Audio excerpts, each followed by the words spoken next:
For many summers, I was a counselor in a sleepaway camp. And one of my responsibilities was that every year by color war, I was the one who had the privilege of writing, directing, and producing the grand play. And of course, every team had a theme, and the grand play had to tie in to bring out and articulate the theme of that year's color war. And that was an amazing experience for me because I learned that there are three types of people. When putting together the play, there's the storyline, the plot, there are the actors, there are the different props that have to be put together, the scenery, there's a sequence of events. Of course, we want to be able to capture the theme and the message of our team, while at the same time, we also want that the play should be entertaining and should capture the audience. So there are multiple objectives. And when working with other staff members and counselors and putting this all together, I've encountered three types of people. You have the person who shies away when I would ask them to play a certain role, to do a certain task and be responsible for certain things. They kind of felt, mm, I don't I don't think I am capable of doing it. I don't think I'm the right person. The second kind of person was the guy who wanted to do everything else but what I asked that person to do. Oh, I think I should be this, or I think I should play that role, or I think I should be in charge of something else. Anything other than what I asked them to do. And these people usually started to ask, why would you do this? Maybe you should do that. And they would come up with all kinds of critiques and better ideas. And then you have the person that's a breath of fresh air who says, sure, it'd be my pleasure to play whatever role or take on whatever responsibility you've given me. Now, Color War, as you all, if you've been to camp, you know, it's a 48-hour rush of adrenaline, no sleep, and we got to get this all in. And of course, we want to win and we want to do something that's just unbelievable. And I don't have the time to sit down with each person and explain to them why in scene 3 this should happen and why in scene 8 that should happen, why this prop is important, and why each role is critical to bringing everything all together. Now, the first person, if I'm going over to him to ask this person to do a certain responsibility, to play a certain act, obviously, if I'm the director, I know this person. I've seen this person in action throughout the summer, and I believe that this person is the right one to do this job. Otherwise, I wouldn't be asking that person. Now, maybe this person has low self-esteem, is filled with self-doubt, but if I'm coming over to you to ask you to do this, that means I believe that you are the best person for the job. The second person, while he wants to do everything else, he refuses to accept that he might just not be the right person to do and play the other parts of the play. And he thinks he knows better. And he doesn't trust me, who sees the full picture, who understands how all the many details and elements and all the threads all come together. And he wants me to explain it to him. He doesn't trust, even though he only sees a small little tiny part, because I'm not sitting and explaining it all to him. When he watches the play, he'll understand how it all comes together. But the last person, that's the person who's going to be most successful and who I obviously love to work with the most, because that person trusts me. He doesn't need me to explain everything, and he knows if I'm asking him to do this role, that he must be the right person. And this was a tremendous experience for me to see. But isn't this so throughout all of my life? As I go through life, and we all go through life, there are so many things that happen that don't fit what I want and I think is a mistake and I think should be different. And I should be playing a different role. It could be something in a relationship. I think this relationship should be different. The person should be different. It could be a colleague, it could be a coworker. Perhaps my boss should have a different personality and should treat me different and should see me and view me differently. Why is it that some people always have the opportunities and they seem to be so successful in whatever they do, whether it's business or in cloud work? And I might be scratching my head wondering, why don't I have those opportunities? Why don't I get to also be like that person? Perhaps there are people who seem to just be so popular and have it so easy socially, yet my circumstances might not be like that. Why am I different? And this is the message of this week's Parsha. And the very first pasuk of this week's Parsha, there's so much Torah to talk about, and there's so many lessons to learn from. But the very simple, very elemental, basic, and vital foundation is that we're being introduced for the first time to the very first time that Hashem is talking to Avram Avinu. And Avram Avinu, as we all know, is the founder, is the father, the first of the Avos of the Jewish nation.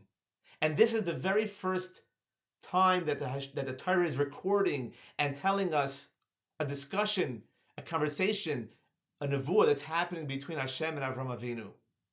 And the pasuk says, "V'yamar Hashem el Avram, Lech Lecha," and the literal translation, Lech, go, Lecha, to you. And there's a lot of Torah on this, and there are many answers of this very odd and very mysterious language. Go to Lech Lecha, go, Lecha, to you. What does it mean, go to you? And then the Torah says, Me'artzecha, from your land, U'mimolatcha, from your birthplace, U'mibeis avicha, and from your father's house, El ha'aretz asher ekva, to the land that I will show you. The very first thing, if we're going to be Hashem's nation, if we're going to be Hashem's children, is we have to understand, says Hashem, a fundamental and vital idea that we, us human beings, we are not in control, and rather we are actors on a stage. Hashem is the director. He's the master planner. He's the one who writes, directs, and produces this play, this production called life. And I have a choice. I can either hold on to my ideas and my conceptions of self and how the world around me should be, how people should be, what circumstances should look like, what should happen in my life, what's right, what's wrong, what's good, what's bad. But all of this is viewed through my eyes, through my glasses. And Hashem says, Lech, I need to leave my self-perceptions, my limited views, my limited outlook. Who am I leaving? Lech Lecha. To you have to leave. I have to leave from where I am. I have to leave behind my ideas, which roles I think should be. And where else should I leave? I should leave all that which is familiar. I might think that I should have a certain position in the company, that a certain deal should go through, that I should have a certain place in the community. I should have a certain standing in society. I should be making a certain amount of money. My relationship should look a certain way. My children should behave and accomplish certain things. At this age, I should be somewhere else. People should treat me differently. Or let's expand that. We're in the election season now. People should be doing different things. Endorsements should be different. Politicians should be acting differently. I go outside and the weather is not the way I want it. I was planning a beautiful party for my daughter's bas mitzvah and it's raining. The scenery, the scene that I find myself in, the environment, the circumstances that are not like I want it, like I would write it. Says Hashem, Lech Lecha. You have to leave you. I have to leave my ideas and how I would have written the script. I have to leave the things which are comfortable for me. Me'artzecha, or me'melatetcha, me'beis avicha. And I need to go instead, Ela Aretz Asher Eka, where Hashem is going to show me. Because God is the ultimate producer. He is the ultimate playwriter. And I need to trust him. And I don't need him to sit down and explain to me how everything ties in. But it goes much deeper than that. There are people who walk around and they're bitter, they're negative, they're always in an agitated state. And then we have people who are calm, at peace, and they have joy. And of course, all of us are just always looking to how to find that inner peace, that inner sense of wellness and joy.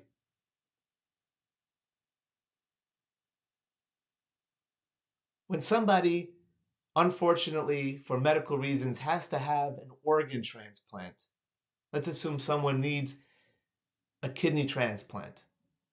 So they give the patient very strong drugs that the body should not reject the donor organ because the body identifies the new kidney, the new organ, as a foreign substance that needs to be rejected, that needs to be pushed out. So they give the patient very strong drugs so the body shouldn't do that. When we walk around and we sense something in us that we don't like about ourselves, I have a temper, and I lost my temper again. I have a tendency not to be consistent. I started yet another limud, or another chavrusa, or another Kabbalah, and now it's 2 weeks later, and I completely forgot about it. I'm just not consistent. I'm always late. I try so hard, but I'm always coming late. I try to be positive, and I find myself again being negative. There are so many things that within ourselves, not even our external environment, not even our outside circumstances, but our internal weather, our internal environment, what's going on inside of us. There are lots of things that we don't like about ourselves. I wish I would be different. I wish I would be somebody who's more cheerful, somebody who's more giving, who's more generous. I wish I wouldn't be so stingy. Stingy with money, stingy with words, stingy with positivity. I wish I was somebody who's more relaxed, wouldn't be so prone to anxieties. I wish I'm somebody who has more patience, somebody who has more sitzfleisch. I could sit and learn. I could sit and focus on something. I wish, I wish, I wish. When we do that, number one, we are like that patient. There's a part of us that we don't like. We judge and we reject it. And we say, this part of me is no good, and I wish it wouldn't be there. And walking around like that creates tremendous inner tension, and it's impossible to grow. Sure, we want to grow. Sure, we want to develop and elevate ourselves. But the very first thing we need to do is realize that not just our external circumstances, not just the role that Hashem gave me to play on the outside is perfect, but who I am on the inside is perfect. It doesn't mean I don't need to develop myself and I don't need to grow. It means that my starting point, my first base, where I start, was custom designed for me. When I walk around and I judge myself and I say, there I go again, you're a lost case. Oh, why do I have to be so, and fill in the blank? What I'm saying is, Hashem, you messed up. Hashem, you made a mistake. I would have done a better job if I would have created myself. We were never called into a meeting, a big board meeting, and Hashem would say, you know something, you're about to be born. What would you like your strengths to be? What would you like your weaknesses to be? Would you like to struggle? with overeating? Would you like to struggle with waking up late? Would you like to struggle with self-centeredness? Would you like to struggle with, and fill in the blanks, with trauma, with addictions, with a busy, noisy head that constantly makes noise and I have a hard time focusing, with consistency, and on and on and on and on and on. So either we come to the conclusion that I am a mistake and there's something inherently wrong with me and broken with me, and we walk around rejecting and rejecting. But Hashem made me exactly, precisely, custom tailored how he wants me to be, to play the role in this play called life that he wants me to play. And what I need to do is, instead of being jealous of others and fantasizing about being something I'm not, I can look at myself in the mirror and say, not only do I accept the beautiful parts of me that I enjoy and I like and I appreciate, but even the parts that I struggle with, even the parts I don't like, even the parts that cause pain, because that's the role he wants me, he wants me to play, so that I could work with myself. If I deny a part of who I am, if I reject and close my heart to that, I can't grow. I can't develop. I need to accept. And that's what this week's Parsha is saying. Lech, you know where I need to leave? Lecha, my script. I'm not God. I don't get to write the script and get to decide what the play should look like and who I should be and where I should start with. I have to leave Lecha, my little conceptions, my small views, my ideas and expectations. You know why? Because I have to go to the land that you will show me. How do I know where you're going to show me? Wherever I am right now. And this is extremely practical. I could take out a piece of paper and write down the things I like about myself.